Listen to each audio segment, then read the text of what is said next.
Matthew Henry's Commentary on the Whole Bible. 2 Samuel 1. In the close of the foregoing book, with which this is connected as a continuation of the same history, we had Saul's exit. He went down slain to the pit, though he was the terror of the mighty in the land of the living. We are now to look towards the rising sun, and to inquire where David is, and what he is doing. In this chapter we have 1. Tidings brought him to Ziklag of the death of Saul and Jonathan, by an Amalekite, who undertook to give him a particular narrative of it, verses 1 to 10. 2. David's sorrowful reception of these tidings, verses 11 and 12. 3. Justice done upon the messenger who boasted that he had helped Saul to dispatch himself, verses 13 to 16. 4. An elegy which David penned upon this occasion, verses 17 to 27. And in all this David's breast appears very happily free from the sparks both of revenge and ambition, and he observes a very suitable demeanor. David's concern at Saul's fate, 1055 BC. 1. Now it came to pass after the death of Saul, when David was returned from the slaughter of the Amalekites, and David had abode 2 days in Ziklag. 2. It came even to pass on the 3rd day, that, behold, a man came out of the camp from Saul with his clothes rent, and earth upon his head. And so it was, when he came to David, that he fell to the earth, and did obeisance. 3. And David said unto him, From whence comest thou? And he said unto him, Out of the camp of Israel am I escaped. 4. And David said unto him, How went the matter? I pray thee, tell me. And he answered, That the people are fled from the battle, and many of the people also are fallen and dead, and Saul and Jonathan his son are dead also. 5. And David said unto the young man that told him, How knowest thou that Saul and Jonathan his son be dead? 6. And the young man that told him said, As I happened by chance upon Mount Gilboa, behold, Saul leaned upon his spear, and, lo, the chariots and horsemen followed hard after him. 7. And when he looked behind him, he saw me, and called unto me. And I answered, Here am I. 8. And he said unto me, Who art thou? And I answered him, I am an Amalekite. 9. He said unto me again, Stand, I pray thee, upon me, and slay me, for anguish is come upon me, because my life is yet whole in me.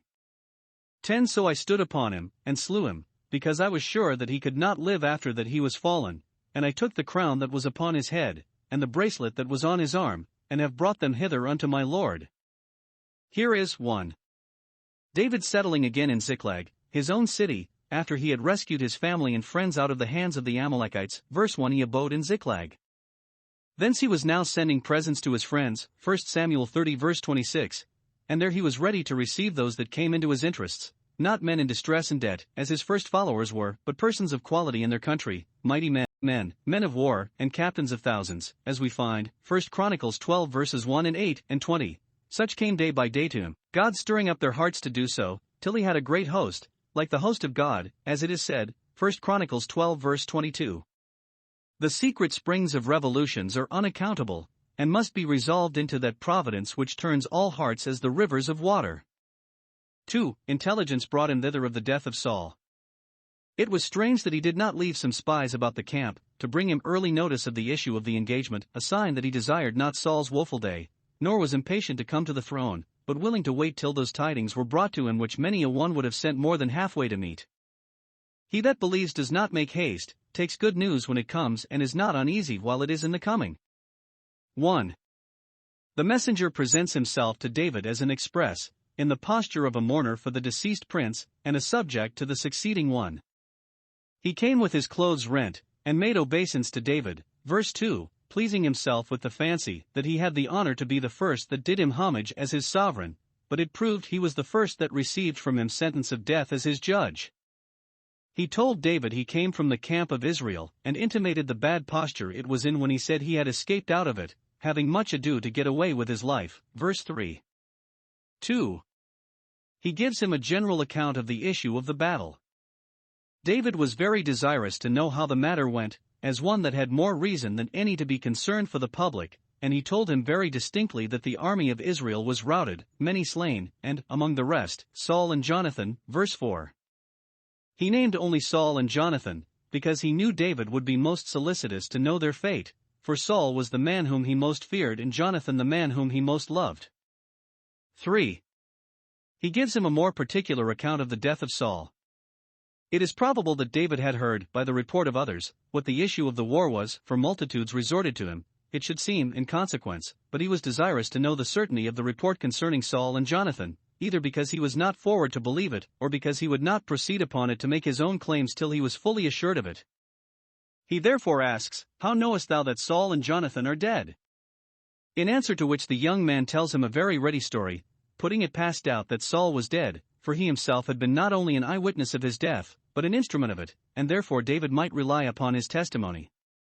He says nothing, in his narrative, of the death of Jonathan, knowing how ungrateful that would be to David, but accounts only for Saul, thinking, as David understood it well enough, chapter 4 verse 10, that he should be welcome for that, and rewarded as one that brought good tidings. The account he gives of this matter is, 1. Very particular. That he happened to go to the place where Saul was, verse 6, as a passenger, not as a soldier, and therefore an indifferent person, that he found Saul endeavoring to run himself through with his own spear, none of his attendants being willing to do it for him, and, it seems, he could not do it dexterously for himself. His hand and heart failed him. The miserable man had not courage enough either to live or die. He therefore called this stranger to him, verse 7, inquired what countryman he was, for, provided he was not a Philistine, he would gladly receive from his hand the coup de grace, as the French call it concerning those that are broken on the wheel, the merciful stroke, that might dispatch him out of his pain. Understanding that he was an Amalekite, neither one of his subjects nor one of his enemies, he begs this favor from him, verse 9, stand upon me, and slay me. He is now sick of his dignity and willing to be trampled upon, sick of his life and willing to be slain. Who then would be inordinately fond of life or honor? The case may be such, even with those that have no hope in their death, that yet they may desire to die, and death flee from them, Revelation 9 verse 6. Anguish has come upon me, so we read it, as a complaint of the pain and terror his spirit was seized with. If his conscience now brought to mind the javelin he had cast at David, his pride, malice, and perfidiousness, and especially the murder of the priests, no marvel that anguish came upon him. Moles, they say, open their eyes when they are dying. Sense of unpardoned guilt will make death indeed the king of terrors. Those that have baffled their convictions will perhaps, in their dying moments, be overpowered by them. The margin reads it as a complaint of the inconvenience of his clothes, that his coat of mail which he had for defense, or his embroidered coat which he had for ornament, hindered him, that he could not get the spear far enough into his body, or so straitened him, now that his body swelled with anguish, that he could not expire. Let no man's clothes be his pride, for it may so happen that they may be his burden and snare. Hereupon, saith our young man, I stood upon him, and slew him, verse 10, at which word, perhaps, he observed David look upon him with some show of displeasure, and therefore he excuses himself in the next words, for I was sure he could not live. His life was whole in him indeed, but he would certainly have fallen into the hands of the Philistines or given himself another thrust. 2. It is doubtful whether this story be true. If it be, the righteousness of God is to be observed, that Saul, who spared the Amalekites in contempt of the divine command, received his death's wound from an Amalekite. But most interpreters think that it was false, and that, though he might happen to be present, yet he was not assisting in the death of Saul, but told David so in expectation that he would reward him for it, as having done him a piece of good service. Those who would rejoice at the fall of an enemy are apt to measure others by themselves, and to think that they will do so too. But a man after God's own heart is not to be judged of by common men. I am not clear whether this young man's story was true or no. It may consist with the narrative in the chapter before, and be in addition to it, as Peter's account of the death of Judas, Acts 1 verse 18, is to the narrative, Matthew 27 verse 5. What is there called a sword may here be called a spear, or when he fell upon his sword he leaned on his spear. 3. However he produced that which was proof sufficient of the death of Saul, the crown that was upon his head, and the bracelet that was on his arm. It should seem Saul was so foolishly fond of these as to wear them in the field of battle, which made him a fair mark for the archers, by distinguishing him from those about him, but his pride, we say, feels no cold, so it fears no danger, from that which gratifies it. These fell into the hands of this Amalekite. Saul spared the best of their spoil, and now the best of his came to one of that devoted nation. He brought them to David, as the rightful owner of them now that Saul was dead, not doubting, but by his officiousness herein to recommend himself to the best preferments in his court or camp. The tradition of the Jews is that this Amalekite was the son of Doeg, for the Amalekites were descendants from Edom, and that Doeg, who they suppose was Saul's armor-bearer, before he slew himself gave Saul's crown and bracelet, the ensigns of his royalty, to his son, and bade him carry them to David, to curry favor with him. But this is a groundless conceit. Doeg's son, it is likely, was so well known to Saul that he needed not ask him as he did this Amalekite. Verse 8, Who art thou? David had been long waiting for the crown, and now it was brought to him by an Amalekite. See how God can serve his own purposes of kindness to his people, even by ill-designing men who aim at nothing but to set up themselves. 11 Then David took hold on his clothes, and rent them, and likewise all the men that were with him. 12 And they mourned, and wept, and fasted until even, for Saul, and for Jonathan his son, and for the people of the Lord, and for the house of Israel, because they were fallen by the sword. 13 And David said unto the young man that told him, Whence art thou? And he answered, I am the son of a stranger, an Amalekite. 14 And David said unto him, How wast thou not afraid to stretch forth thine hand to destroy the Lord's anointed? 15 And David called one of the young men and said, Go near, and fall upon him. And he smote him that he died. 16 And David said unto him, Thy blood be upon thy head, for thy mouth hath testified against thee, saying, I have slain the Lord's anointed. Here is David's reception of these tidings.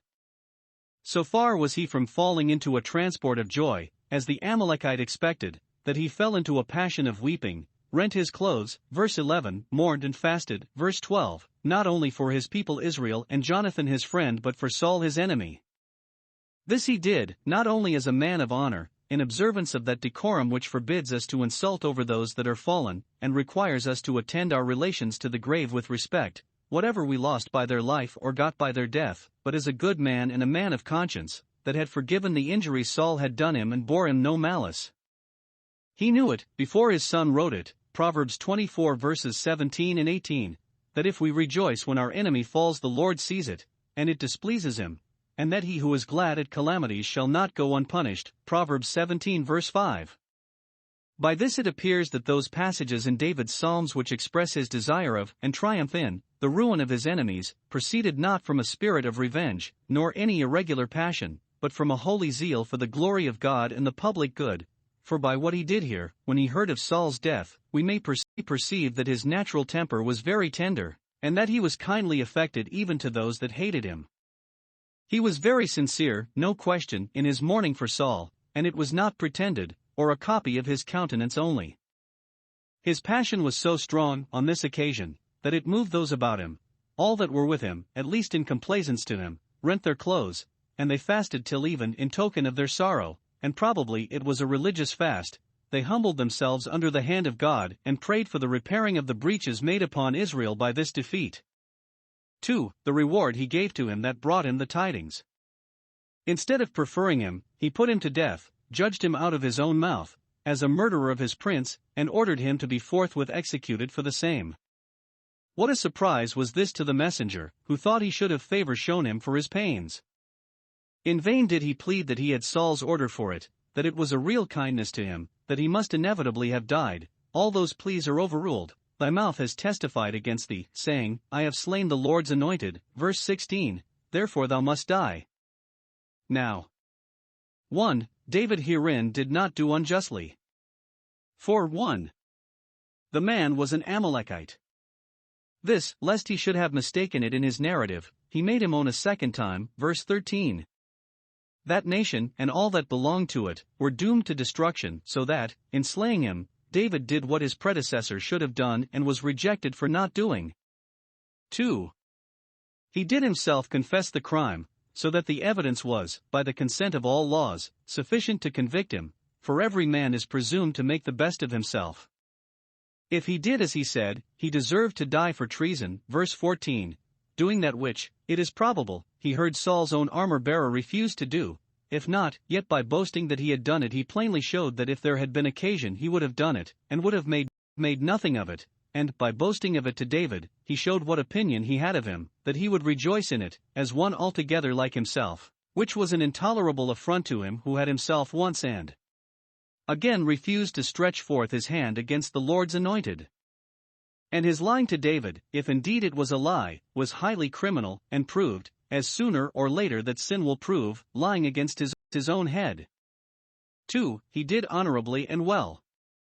Hereby he demonstrated the sincerity of his grief, discouraged all others from thinking by doing the like to ingratiate themselves with him, and did that which might probably oblige the house of Saul, and win upon them, and recommend him to the people as one that was zealous for public justice, without regard to his own private interest. We may learn from it that to give assistance to any in murdering themselves, directly or indirectly, if done wittingly, incurs the guilt of blood, and that the lives of princes ought to be, in a special manner, precious to us. David's lamentation for Jonathan, 1055 BC.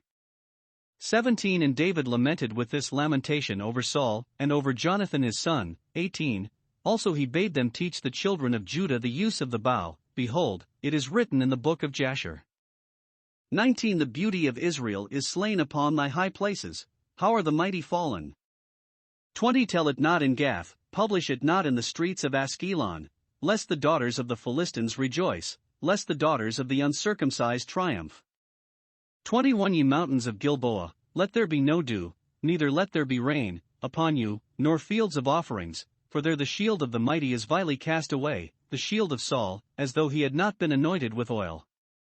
22. From the blood of the slain, from the fat of the mighty, the bow of Jonathan turned not back, and the sword of Saul returned not empty.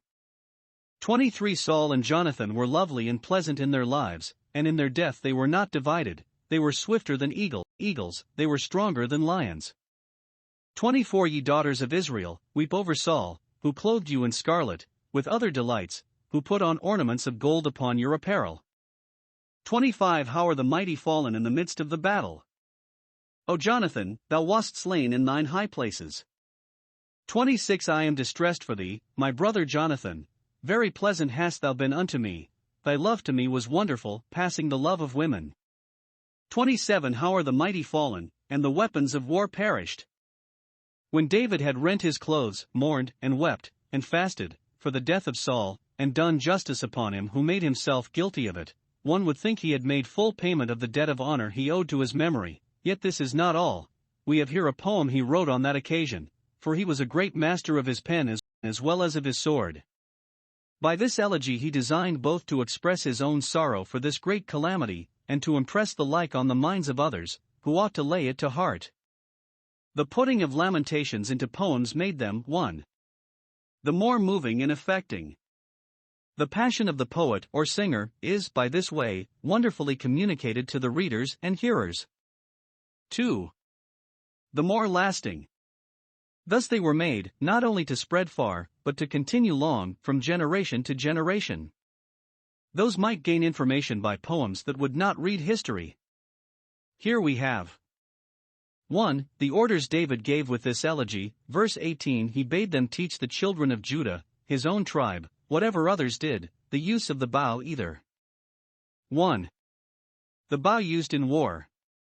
Not but that the children of Judah knew how to use the bow, it was so commonly used in war, long before this, that the sword and bow were put for all weapons of war, Genesis 48 verse 22, but perhaps they had of late made more use of slings, as David in killing Goliath, because cheaper, and David would have them now to see the inconvenience of these, for it was the archers of the Philistines that bore so hard upon Saul, 1 Samuel 21 verse 3, and to return more generally to the use of the bow, to exercise themselves in this weapon, that they might be in a capacity to avenge the death of their prince upon the Philistines, and to outdo them at their own weapon. It was a pity but those that had such good heads and hearts as the children of Judah should be well armed. David hereby showed his authority over and concern for the armies of Israel, and set himself to rectify the errors of the former reign. But we find that the companies which had now come to David to Ziklag were armed with bows, 1 Chronicles 12 verse 2, therefore 2. Some understand it either of some musical instrument called a bow, to which he would have the mournful ditties sung, or of the elegy itself. He bade them teach the children of Judah Kesheth, the bow that is, this song, which was so entitled for the sake of Jonathan's bow, the achievements of which are here celebrated. Moses commanded Israel to learn his song, Deuteronomy 31 verse 19, so David his. Probably he bade the Levites teach them. It is written in the book of Jasher, there it was kept upon record, and thence transcribed into this history. That book was probably a collection of state poems. What is said to be written in that book, Joshua 10 verse 13, is also poetical, a fragment of an historical poem. Even songs would be forgotten and lost if they were not committed to writing, that best conservatory of knowledge. 2. The elegy itself.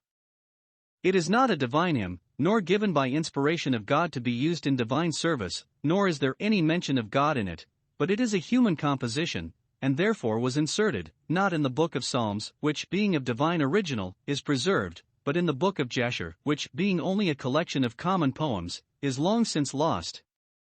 This elegy proves David to have been 1. A man of an excellent spirit in 4 things. 1. He was very generous to Saul, his sworn enemy. Saul was his father-in-law, his sovereign, and the anointed of the Lord, and therefore, though he had done him a great deal of wrong, David does not wreak his revenge upon his memory when he is in his grave, but like a good man and a man of honor, 1.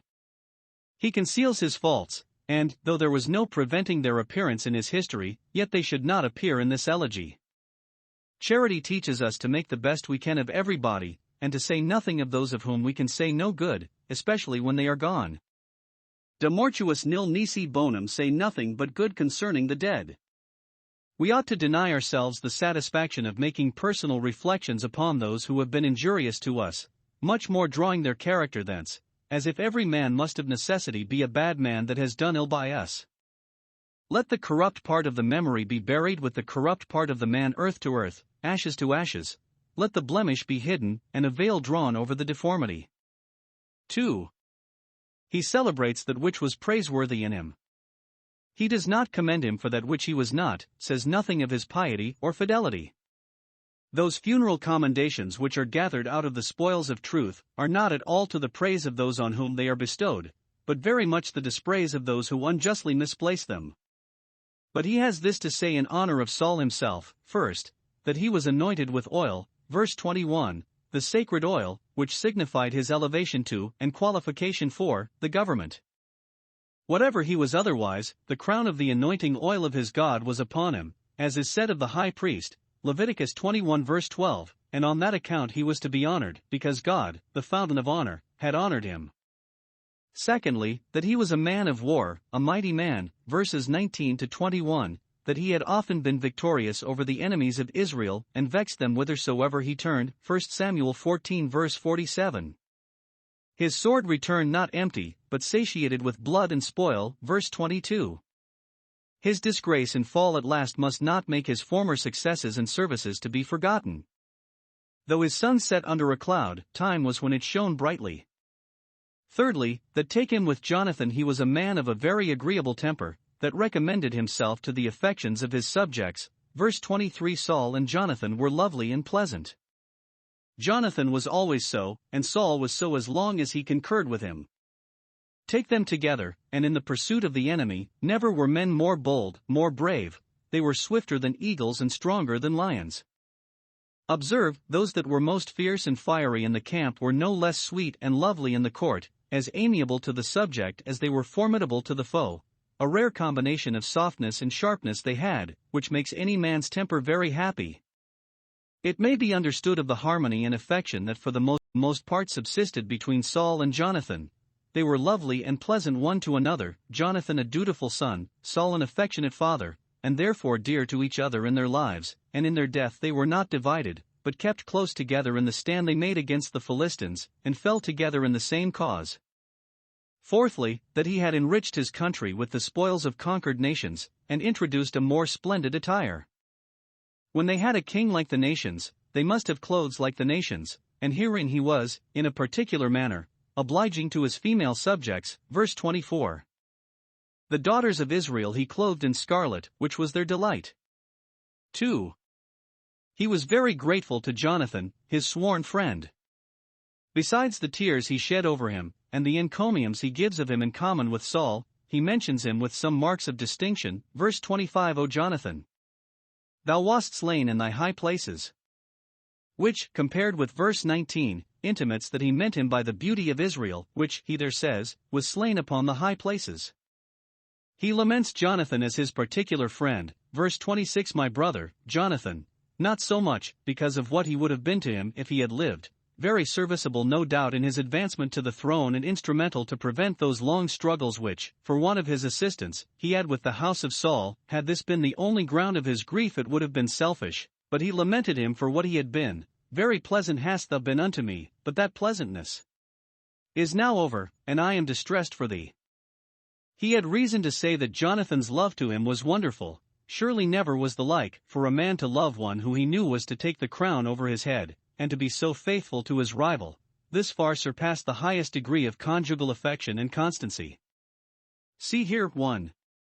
That nothing is more delightful in this world than a true friend, that is wise and good, that kindly receives and returns our affection, and is faithful to us in all our true interests. 2. That nothing is more distressful than the loss of such a friend. It is parting with a piece of oneself. It is the vanity of this world that what is most pleasant to us we are most liable to be distressed in. The more we love, the more we grieve. 3. He was deeply concerned for the honor of God, for this is what he has an eye to when he fears lest the daughters of the uncircumcised, that are out of covenant with God, should triumph over Israel, and the God of Israel. v. 20. Good men are touched in a very sensible part by the reproaches of those that reproach God. 4. He was deeply concerned for the public welfare. It was the beauty of Israel that was slain, verse 19, and the honor of the public that was disgraced. The mighty have fallen. This is 3 times lamented, verses 19, 25, and 27, and so the strength of the people is weakened. Public losses are most laid to heart by men of public spirit. David hoped God would make him instrumental to repair those losses, and yet laments them. 2. A man of a fine imagination, as well as a wise and holy man. The expressions are all excellent, and calculated to work upon the passions. 1. The embargo he would fain lay upon fame is elegant, verse 20. Tell it not in Gath. It grieved him to the heart to think that it would be proclaimed in the cities of the Philistines, and that they would insult over Israel upon it, and the more in remembrance of the triumphs of Israel over them formerly, when they sang, Saul has slain his thousands, for this would now be retorted. 2. The curse he entails on the mountains of Gilboa, the theater on which this tragedy was acted. Let there be no dew upon you, nor fields of offerings, verse 21. This is a poetical strain, like that of Job, let the day perish wherein I was born. Not as if David wished that any part of the land of Israel might be barren, but to express his sorrow for the thing, he speaks with a seeming indignation at the place. Observe, 1. How the fruitfulness of the earth depends upon heaven. The worst thing he could wish to the mountains of Gilboa was barrenness and unprofitableness to man. Those are miserable that are useless. It was the curse Christ pronounced on the fig tree, never fruit grow on thee more, and that took effect. The fig tree withered away. This, on the mountains of Gilboa, did not. But, when he wished them barren, he wished there might be no rain upon them, and, if the heavens be brass, the earth will soon be iron. 2.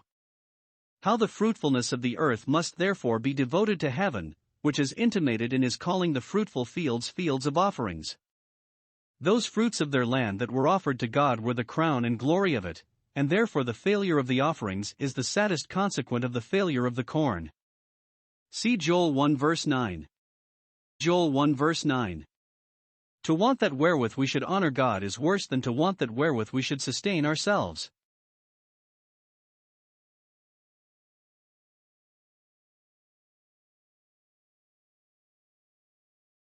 This is the reproach David fastens upon the mountains of Gilboa, which, having been stained with royal blood, thereby forfeited celestial dues.